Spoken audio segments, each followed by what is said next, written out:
today? Just lift those hands to him. Tell him how much you love him. Tell him how much you need him. I love you, Jesus. Oh, I see that today. I love you forever, Jesus. You're worthy of all the praise. Yes, Lord Jesus. You're worthy of all the glory. We bless you.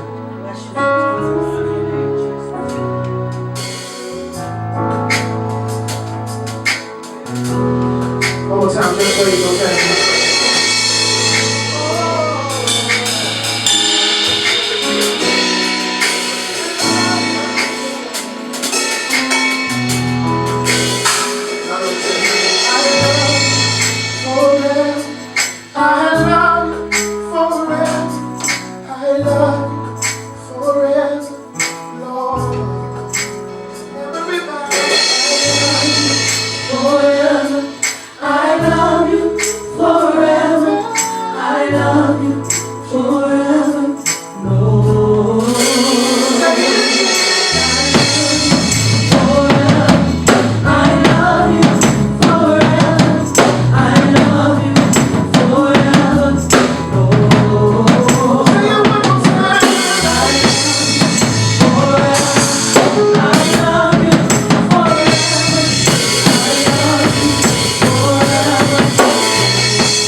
belongs to you. Father, we bless your name. We give you the glory, honor, and praise today. Thank you for your presence in this place. Thank you for all of your people who you are touching right now. We thank you, God, because in spite of limitations, you have given us an opportunity to connect with our brothers and sisters, to give you all of the glory, to give you all of the praise. And we offer you that just now. We offer you hallelujah. We offer you our worship. We offer you all of the glory, all of the honor, all of the praise. In the name of Jesus, we want you to we are Refuge Church of God in Christ. Our senior pastor is Superintendent Joseph Harris Williams, Lady Brenda Williams, and I'm Pastor Joe. And I'm just thankful to God that you have allowed us into your homes, into your mobile devices, into your hearts, into your lives. We thank God for the masterful job via our praise team today. They always bless us and usher us in to the presence of the living God. And we want to bring the word of the Lord to you today. Hopefully not be for you very long, but we definitely want to deliver the word that God has given us to give you on today. Deuteronomy, the 12th chapter, beginning at verse number 19 and ending at verse number 20, is the text where we're going to pull from on this Sunday morning. We're on our journey towards Pentecost, and we've got 2 more Sundays until we hit the mark, and we're so looking forward to what God is going to do for us. Deuteronomy 12, verse 19 says, "Take heed unto thyself that thou forsake not the Levite as long as thou livest upon the earth. When the Lord thy God shall enlarge thy border as he hath promised thee, and thou shalt say, I will eat flesh, because thy soul longeth to eat flesh. Thou mayest eat flesh whatsoever thy soul lusteth after." And the word of the Lord is rich, powerful, and blessed. Our thought for today is, you can have it. You can have us here today. Grateful because you have prepared a word for your people. Prepare now your people to receive your word. Let the words of my mouth, meditations of my heart be found acceptable in thy sight. O Lord, my strength, rock, and redeemer. Amen. The book of Deuteronomy is the last book of the Pentateuch, the 5 books that we credit to the pen of Moses. Actually, pretty simple in its meaning. Deuto means 2 or second. It should be easy when we think of our English word deuce. Nomo means word or name. The foundation of nomenclature, which simply means to name things. So Deuteronomy really just means the second word, the second name, or in this context, the second telling of the law.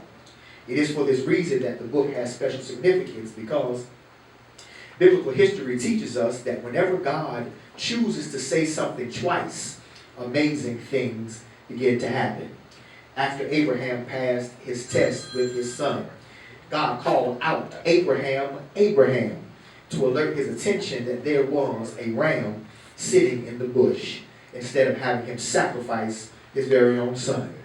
Jacob was ready to die, thinking that he would never see his son Joseph again.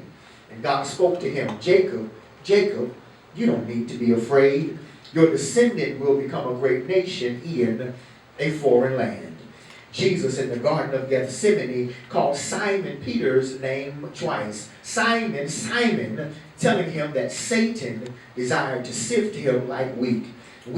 But Jesus said, "I prayed for you, sir, that your faith fail not." So if you ever hear the Lord speaking to you not once but twice, you got to pay special attention, because prayers are being made for you. Promises are being released unto you, and your seed is experiencing God's blessings in their lives. I feel like shouting right now, because I don't know what he's been speaking to you, but God is not just telling me to tell you this for you. He's telling me to tell you this for me, because he's been telling me not just twice, but over and over again. It's in my spirit. Joseph, you don't have to worry, because everything is going to be all right. I feel an unction to repeat that. Don't you worry, because everything is going to be all right. And in case you don't know who we are, we understand that English is a real simple language, in that everything means everything, and all right simply means that all is going to be right. And you know how we do it. All means all. So I found myself in this second iteration of the law, because God had reminded me of our theme for this year. The theme that we have for 2020 is one simple word called enlarge. I don't know how you feel, but it's time to get big. It's time to get better. It's time to get fat in the land. And in the text, we have Moses speaking to the children of Israel, which is a very common occurrence in our Bible. But what makes this pericope so special is that he is talking to them in their current state concerning the future that they are about to experience. And the two existences could not be more different in their essence. In their present state, they are literally in the wilderness. But Moses is not worried about where he is. He's speaking to them about the promised land. Now, I hope that you have tagged and liked and shared already to as many people as you can, because somebody needs to hear that the reality may be that you might be in the wilderness today, but God is already making preparations for your tomorrow. It might feel dark. It might feel lonely. It might feel depressing. You might be, and our family is, experiencing the ill effects of death and sickness and disease. But God is saying that that season is coming to a swift conclusion. So it's time for you to make preparations to get ready for the promise. It's here where I wish I really had a church so that I could tell you to high five somebody and look at your neighbor. And since you're on your phone, you might want to text somebody and tell them you need to get ready. You need to get ready for the promotion. Start making plans for greater. Start making preparations for better, because in spite of what it might look like now, nothing is going to stop what God has for you next. And so Deuteronomy 12 is a chapter that is taking place in the wilderness, but it's looking forward toward a brighter future. And in it, it begins with Moses giving the people of God very specific instructions. You understand, we didn't read it, but the first thing that they are instructed to do is, God tells Moses, tell my people that when you get into the promised land, you are to destroy all of the places where the enemy offered worship to their pagan and idol gods. They were told to destroy the old gods. They were told to destroy the idols. They were told to destroy the graven images and to take their names out of the places where they used to reside. They were told, identify the places in your promise where the enemy found peace and destroy them. I feel like saying that again. Identify the places in your promise where the enemy found peace and destroy them. I really wish you knew what that means. And in case you don't, here it is. If God is telling you to destroy the places where the enemy used to worship, then that means that he will have already destroyed the enemy by the time you get there. I don't know how you feel about it, but this is such an amazing promise that God will take care of the people. You just got to take care of the places where the enemy used to be. You've got to deal with what used to be in your life by the time you get into your promise. Somebody needs to understand that by the time you get into your promise, all you're going to have to do is remove the name of where cancer used to live. You're going to have to remove poverty where it used to live, because poverty is gone now. Sickness's name has to go. Depression, confusion, pride, failure, all of your names are literally being wiped out of the promise that God has waiting for you in your future. God doesn't say destroy the enemy, just destroy the places or the residual effects of where the enemy used to live in your life. You take care of the places, I'm going to take care of the people. And so here it is. You might want to ask yourself, why does God do this? Why did God tell them to destroy the places? Well, the answer may surprise you, because in this particular context with this people, God was establishing a system whereby worship would only occur in one central location. Now, I know this concept probably seems foreign to us in our understanding, because we believe that you can worship God anywhere and everywhere, because God himself is everywhere. Well, as we come to Deuteronomy 12, God was making some distinctions. The reason God did this was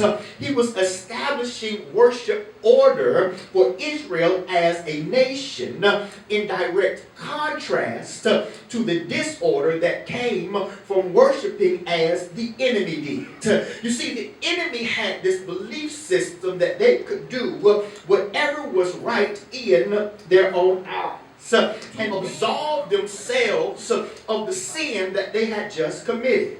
And so as a result, they had all of these worship stations set up throughout the nation. Well, God says, no, that's not how this is going to work. You can't just do what you want to do with me and think that I'm going to accept your worship. There will be order. And what we need to understand is that the practice has evolved, but the principle still stands today. That worship must have order. Worship must have order. The order of worship was established by Jesus Christ himself, because true worshipers don't worship God in emotion and desperation. True worshipers don't worship God in fear and trembling. They don't even worship, I hope you hear me right now, they don't even worship in hope and faith. True worship is offered to God in a very specific context. God is a spirit, and they that worship him, M-U-S-T, must worship him in spirit and in truth. You can't worship God how you feel like you want to worship God. It has to line up with two very specific requirements. It's got to be done in spirit, not flesh. And it's got to function according to truth, not lies.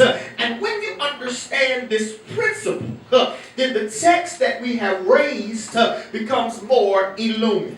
Because part of the requirement for the children of Israel was they had to take care of the worshipers. I wish I had some help today. The Bible made it specific that they had to take care of the Levites and do so for the rest of their lives. You see, the tribe of Levi, from which we derive the Levites, they were the priests and the family of those who served the nation spiritually.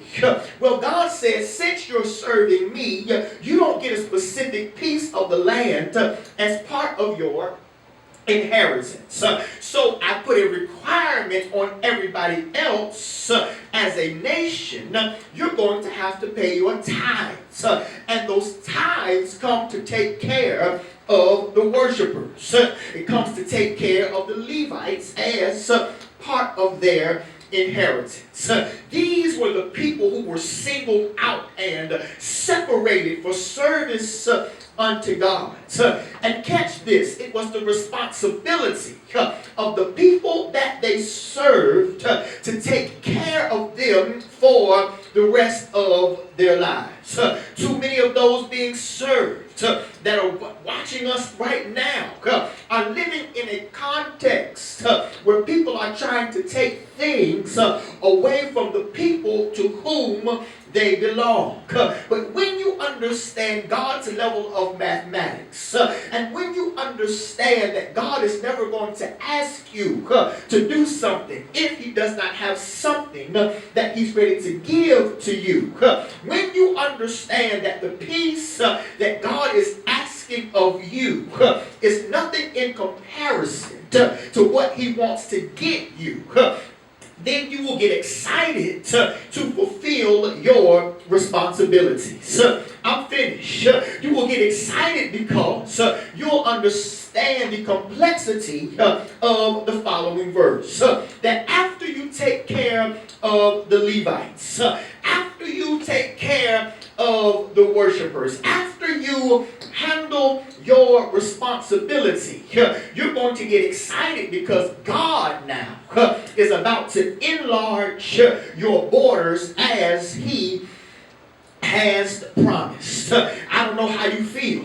You might be in the wilderness and thinking that you can't take care of anybody else because you're in a wilderness state.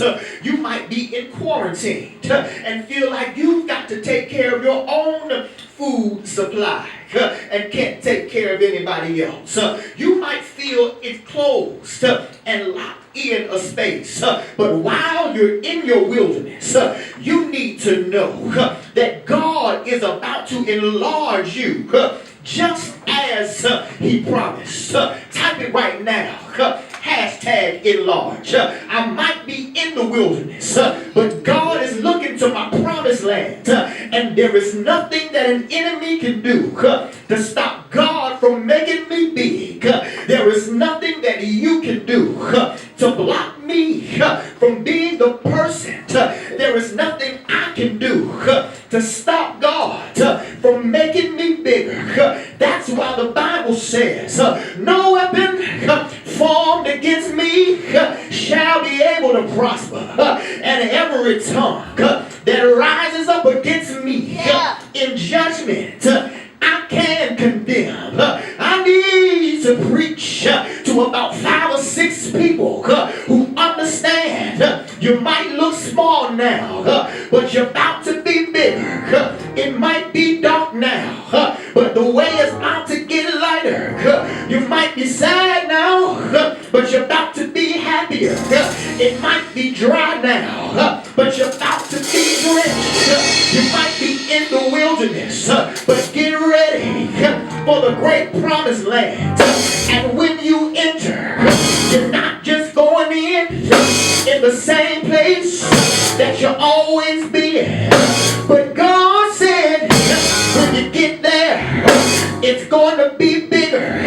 I'm going to enlarge just as I promised. I gave you a promise and I'm going to make it bigger. I gave you a promise and I'm about to make it better. I gave you a word and I'm about to enhance it. And if that's not enough for you to take 6 steps to the right, like the minister said in your living room, then you need to keep reading, because God says not only am I going to make you bigger, but I'm about to release an anointing into your life that's going to cause you to act just like me, because the Bible says that when you get into your promise and when you decide that you want to eat flesh, then guess what?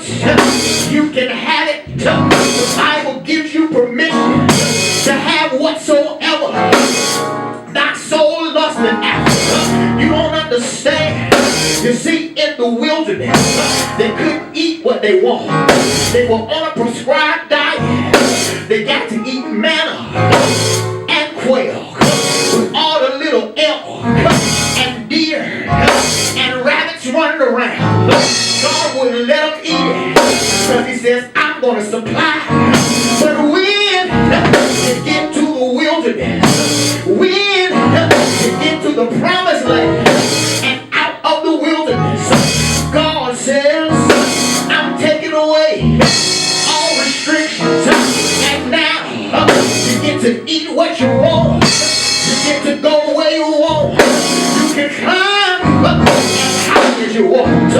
You can have whatever you want. High five somebody and say you better get ready. 'Cause you can have whatever you want. Joy, you can have whatever you want. Peace, you can have whatever you want. Anointing, you can have whatever you want. Love, you can have whatever you want. Somebody wants some money, God says you can have it. Somebody wants a new car, God says you can have it. Because I'm about to make you bigger. High five the screen and say, Lord, enlarge me. Make me bigger. And God says you can have whatever you want. You need healing in your body, you can have it. You need joy in your life, you can have it. You need a new place, you can have it. It's time to eat, you can have it. Whatever you need, you can have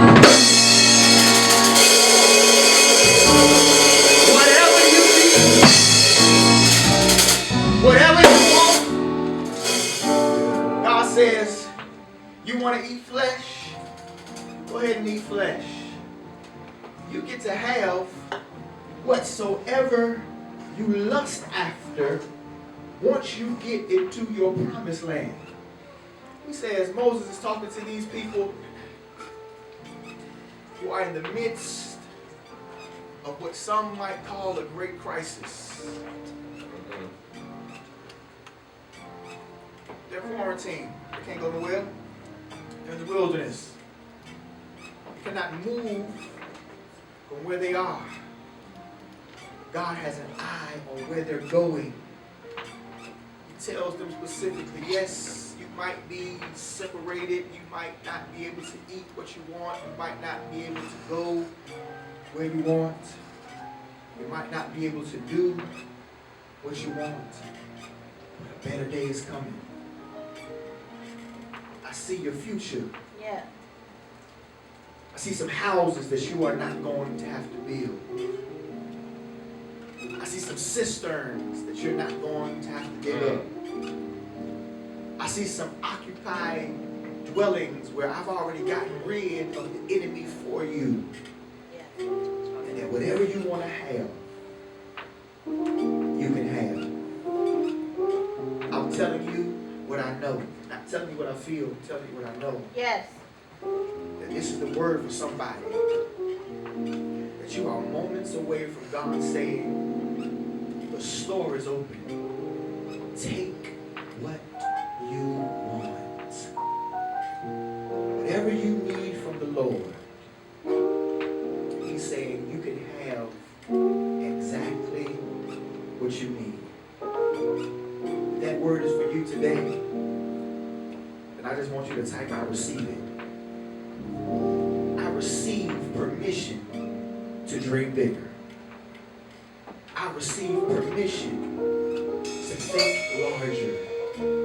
I receive permission to challenge God to do some things eyes haven't seen, ear haven't heard, neither has it entered into the hearts of men. I receive permission for God to release those things that He has prepared for me and my promise. If that's you today, just type, I receive it, I believe it in the comments. And we're believing God with you.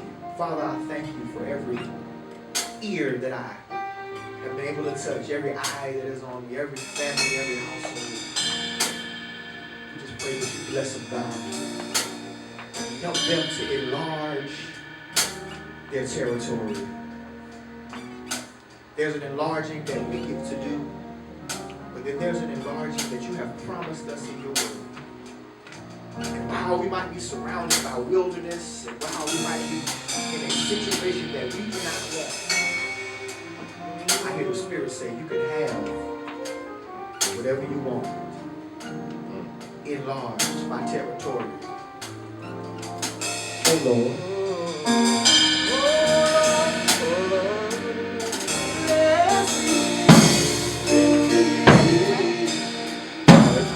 Thank you so much for being with us today. Please continue to support the ministry. Text and give. Refuge chapter 77977. Cash app. Cash symbol. Refuge CODIC.